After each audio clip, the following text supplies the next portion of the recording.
Hello, my beautiful people. So first of all, let me just say Happy New Year's. Technically, I think you could still say it throughout the whole month of January. So there you go. There's your Happy New Year's. I hope everybody has had a beautiful holidays and is looking forward to a year filled with a lot of love, happiness, health, and success.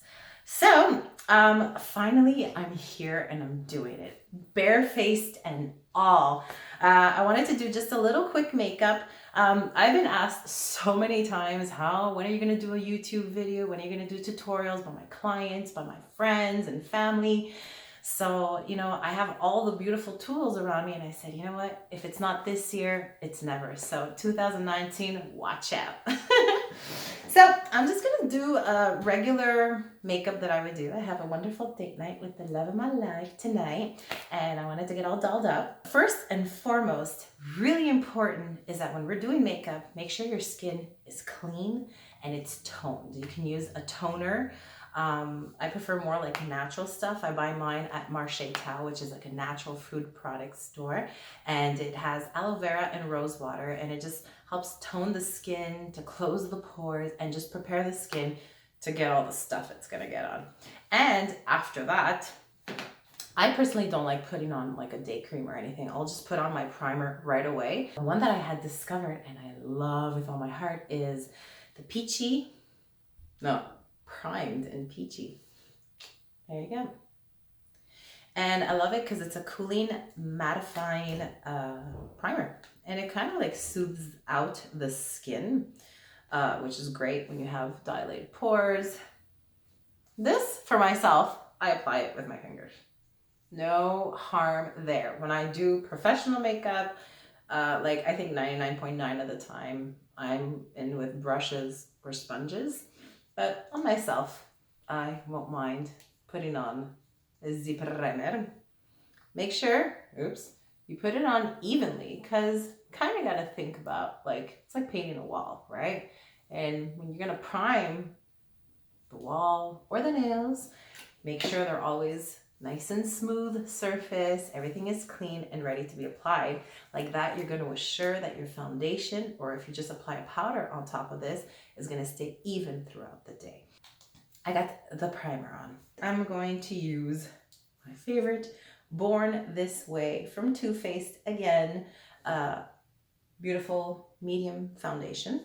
I like it because even though they say it's a medium coverage, I still find it covers beautifully, especially like I have a lot of imperfections on my skin and I feel that it just covers it really nice. And whenever I feel like I have a big one like right here, then I could just go and add some concealer on that and just create a bit more like opaque coverage. But if not, I think it has a beautiful coverage and it looks natural on the skin. We don't want that cakey look, especially as you get older, ladies, the skin starts to change.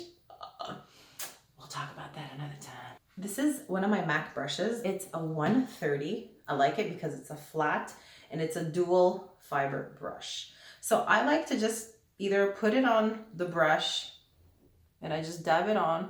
I don't want to put too much on my skin. And then I'm going to go in with my beautiful beauty blender. I wet it before and I removed all the excess water and now I can just dab it.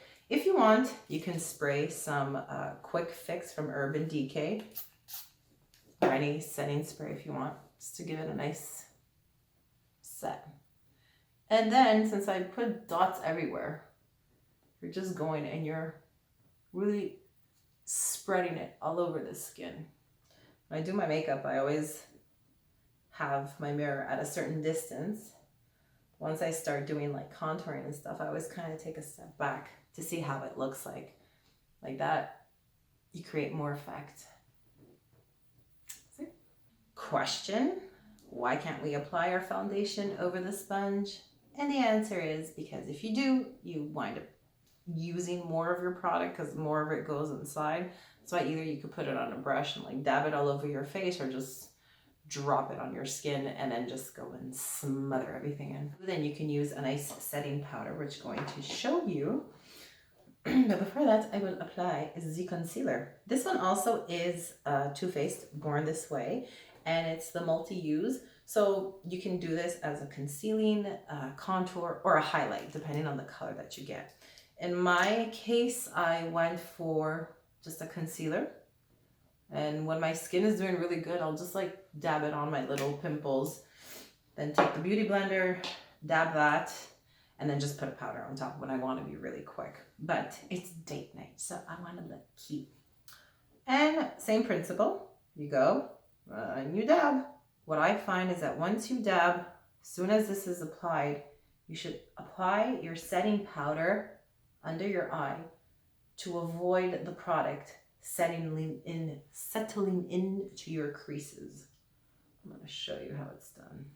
Now we see a lot of people that do these tutorial videos, and some people like add like a lot and leave the powder for the full duration, and then they start doing their eyes and then they remove it at the end, which is really beautiful and it looks amazing on camera. However, I've noticed that when I've tried that myself, I felt, once again, you have to go and see the type of texture you have under your eyes. I generally have a smooth texture, but even so, I felt that it just really made it very heavy. I think there was too much powder, and I just never really enjoyed having that ultra powdered look. Now I'm going to go ahead and I'm going to set this with my setting powder.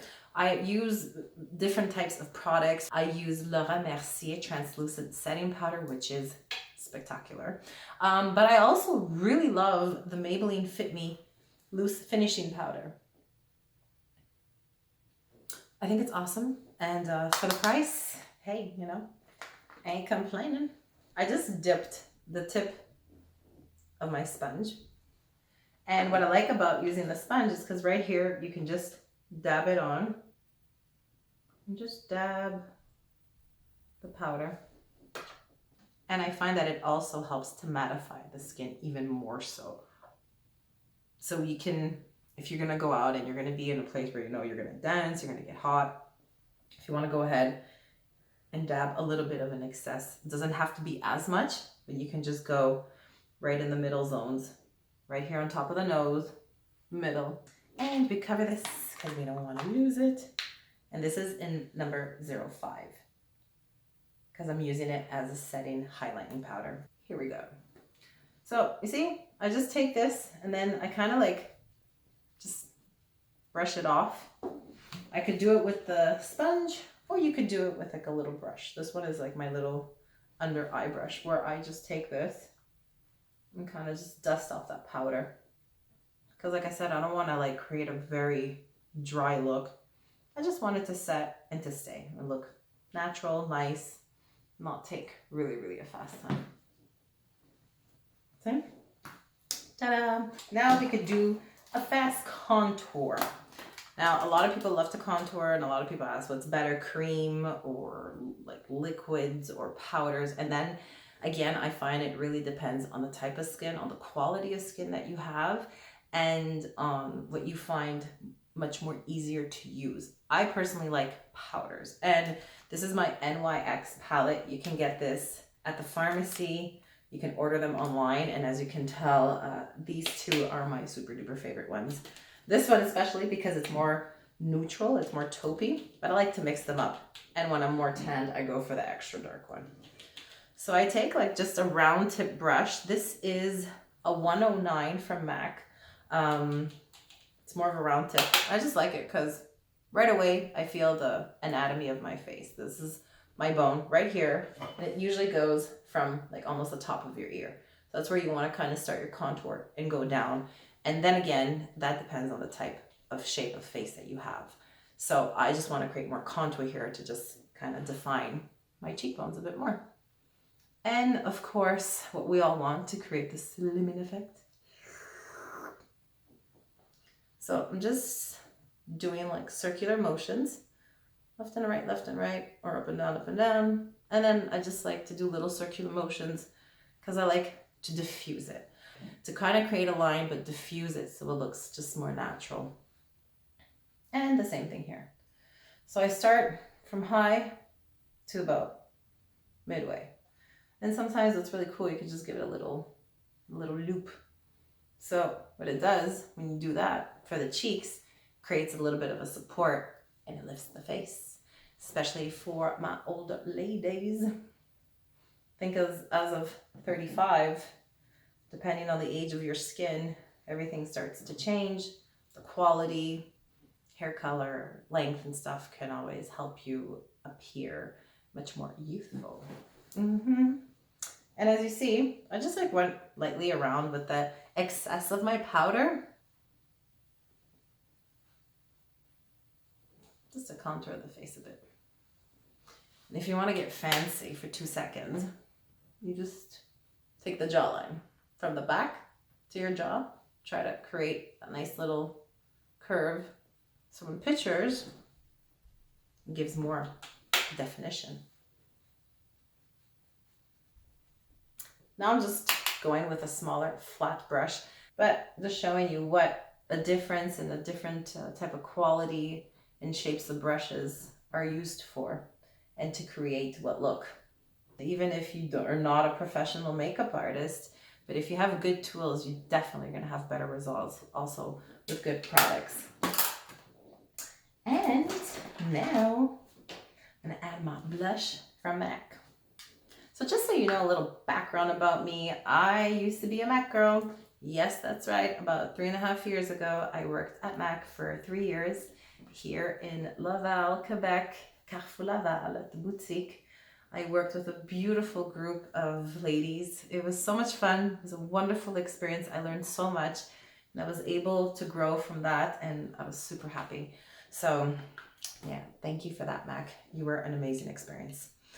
This is called Ripe for Love. I believe that this was a limited collection, but I know some things that were limited came into MAC's collection as a permanent. So you can always go and check that out. And this color, I'm telling you, I could be any color. I could be tan, I could be whiter, and it just looks beautiful on me and on like everybody. It has that beautiful pinky, peachy, especially for like olive tones. It just gives a nice little healthy glow, you know, that J-Lo glow. So there you go. Now I'm just taking the little pommettes, the little cheekbones, and I'm just bringing it upwards just a tiny little bit. Always keeping in mind for me and for my clients when I do, it's just to create a lifting effect. It breathes whoosh. Fun part, I have the all-nighter Urban Decay. But before actually, I'm gonna set my face. I actually like this one. It's from NYX. It's #NoFilter, and it's in medium olive. So I'm just gonna go here. Just add some nice color. Now I'm gonna use my spray.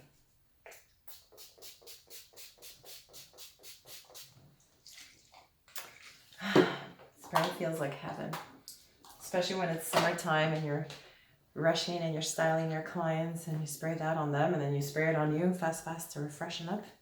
You know what I'm talking about, you makeup ladies.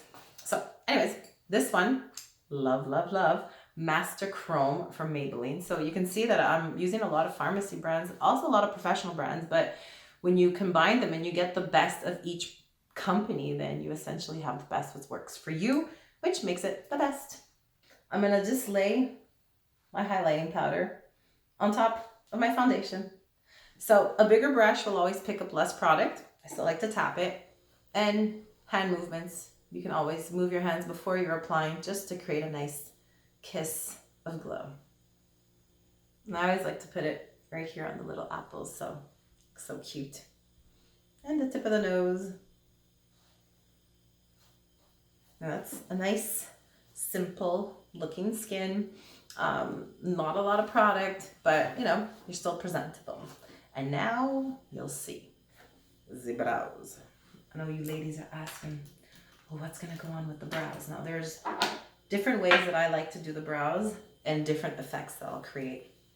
I can go in with just the brow set. This brow set is also from MAC. I love this one. I also love Anastasia, but for this color, it's MAC 100% and it's called Girl Boy. Now, if I just want to go for like a really simple, like let's say I just want to go out now and I don't want to add anything on my eyes, for example, I would just be able to put this brow set, which is kind of like a mascara wand, and just brush it over. And because it is lighter, it would create a lighter tint on my brow. I will be using my Redhead from MAC brow gel because I like my brows just to be a little bit lighter sometimes. So instead of dyeing them, this is a perfect way to create a nice lighter brow without having to dye them and without having to be too harsh on the face. Because if you go and you match sometimes the same brow gel with your actual eyebrow, it's going to wind up looking almost black. And sometimes, you know, you don't want that effect. You want it to just look solid, or you want it to look more defined, but not really darker. I'm using an angled brush. This is from another company called Silk. It's a dual, so it has a nice little brow brush that you get to like have your brows done. And obviously when your brows are already shaped, it's so much easier to fill them in. If not, you would basically have to outline them to really make sure that the consistency of both of your brows can be as exact as they can be. I'm just going fast. Like, I want definition. I'm not looking for perfection really.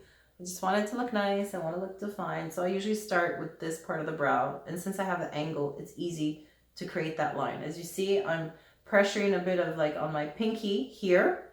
And it's nice hand movements to create that little line. Then with that angle, I like to lay it flat and brush whatever product I have on top. So I can create more of that little effect and nothing too heavy. And I'll go back again with this little brush and I'll just brush it from this part inwards. So like that, creates a nice little effect. See? And then if you want to get fancy on me, well, you can. I'll show you how. All right. This is, I think this is a Guerlain illuminator. I like to use it sometimes for under the brows. You can use it for highlighting. There's so many different products. So it's really good to do research, you know, and see comments. And then you can always go, and if you can get samples, it's always the best way to get samples before you buy the product and commit to it. And here, I'm just gonna like add a bit.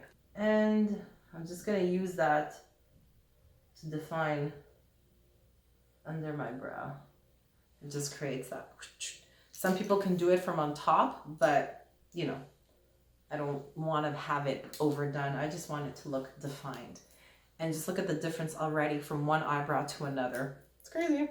Brow set on top, they have different colors. They obviously have darker, and they also have clear. If you don't want to add any color, you can also have the clear one, which is really awesome. So this is the one that I just did, and this is my natural one. All right, it looks so much lighter, and I didn't have to dye it. Ta-da! If you want to add a bit of shadow, might as well, because it is date night. I'm using my paint pot from MAC as well. This one is called Soft Ochre. So it's like a very neutral beige, and it's amazing. You can use it alone. I like to use it as a base. I find that it doesn't crease and it just holds the makeup, and it really allows for all the colors to showcase themselves more. So I start from the bottom of my eye and I take that same brush and I just brush it upwards. See? You can just leave it like that. It looks nice. It looks nice and fresh. Now. I'm gonna go here with my MAC 217. It's round blending brush. My Morphe palette that I got last year when I went to New York. Beautiful, gorgeous palette. I love the colors. I find they go at any time of year. So I'm gonna try this one, which is called Cheers. Cheers, that's the one. So dust off the excess, taking the brush, starting on the outwards, and just try to follow the crease, the socket of your eye.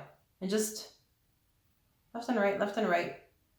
Not really straight, kind of just creating that shape, bringing it outwards, just to create a bit of shadow.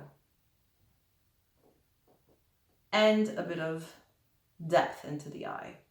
Remember, whatever we darken goes in, whatever you lighten comes out. Can you imagine? This is my natural look.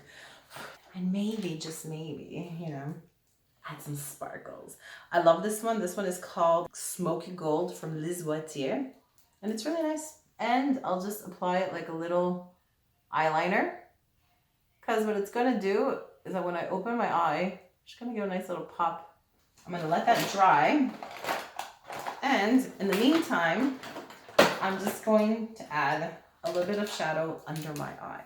I always love to add shadow under my eyes because I don't have very big eyes, but I have a nice space to work with. So when you see most of my makeups, I always try to accentuate the exterior part of my eyes to create more depth and opening. So my eyes look big.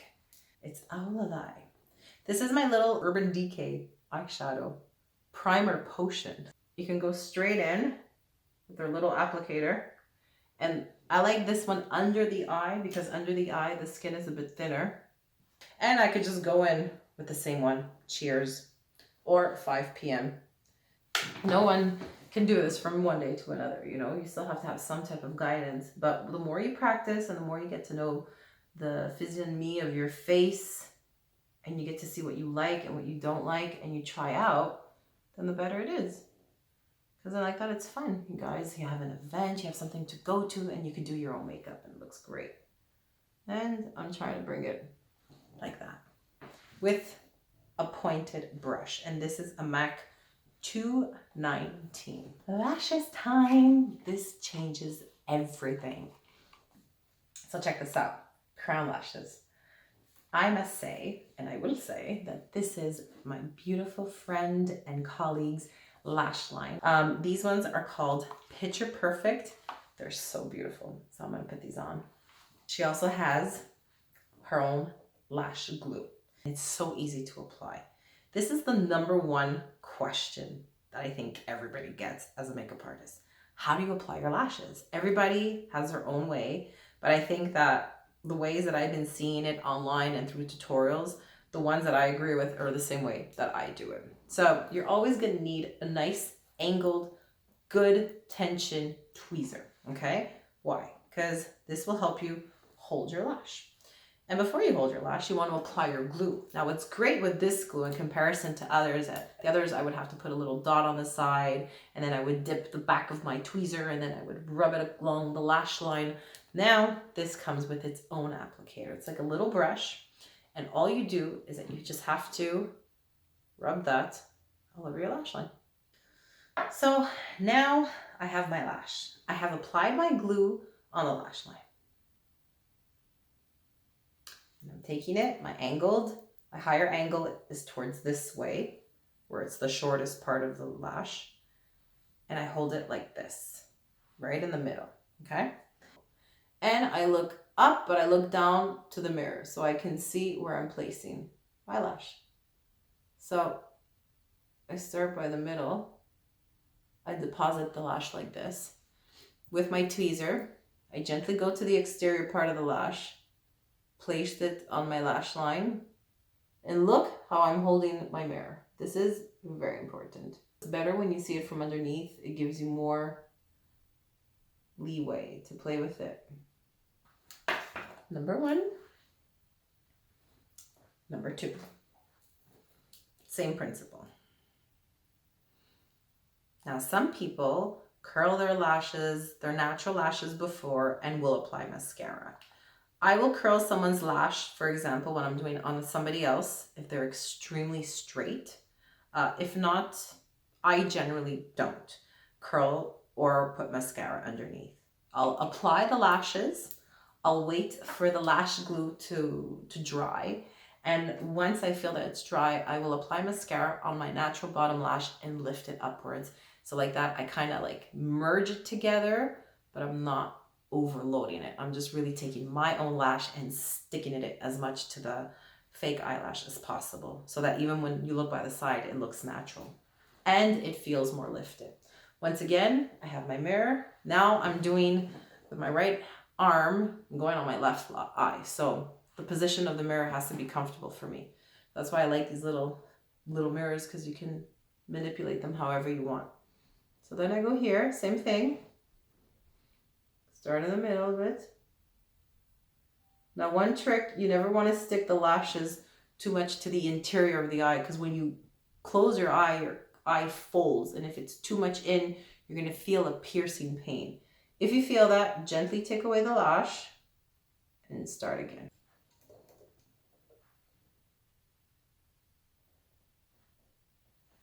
Yeah. So you see a bit of the shadow that I did. The shadow that I did. And just a little bit of that sparkle because of the lashes just goes through. This is my new one that I love. Bad Gal. Bang. It's amazing. I like it. It's pricey, but I find it's worth it. I love the applicator brush. I like those brushes, and I just find that even though it's waterproof, it's super easy to remove, and it really doesn't like clunk on your lash.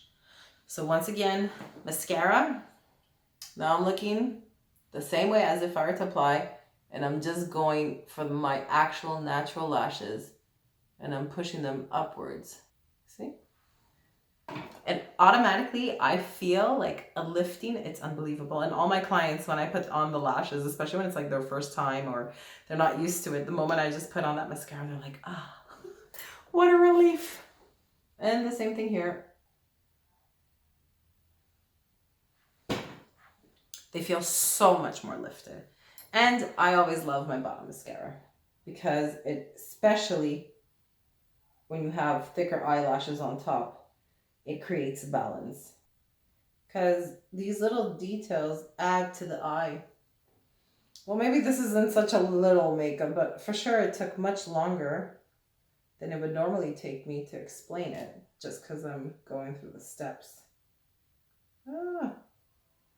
If ever, little trick here, you do something and you get your eyeliner or you get mascara and you create a blotch, if you try to remove it right away when it's wet, it's just going to stain it and be horrible. I always say let it dry as much as you can, and then you take a Q-tip, you flick it off, and it'll come off right away because it'll be dry. So I have this wonderful patent lip polish called Fearless, and I'm just going to add some. So here you have it. There it is. The makeup is completed. I hope you like it, and if you have any questions, let me know. I definitely have a lot of things that I'd love to share with everybody, from hair to makeup to everything, to nutrition to recipes. So whatever questions you have, let me know. Thank you so much for subscribing. Thank you so much for being there. Sorry that I haven't been very present, but this year I'm gonna make it into an objective to be here and to be part of this wonderful world of social media, trying to teach and maybe be taught some things. So thank you so much. Don't forget to like, to subscribe. You can check out my work on Instagram. It's Blankita_Styles. Or you can check it out on Facebook, Blankita Styles. And I hope to hear from you soon. And if you have any comments, just feel free to give me a comment, whatever you want. I'm ready for it. So thank you so much, and toodaloos. Keep tuned for my next tutorial because I'm going to blow dry my hair. Ooh.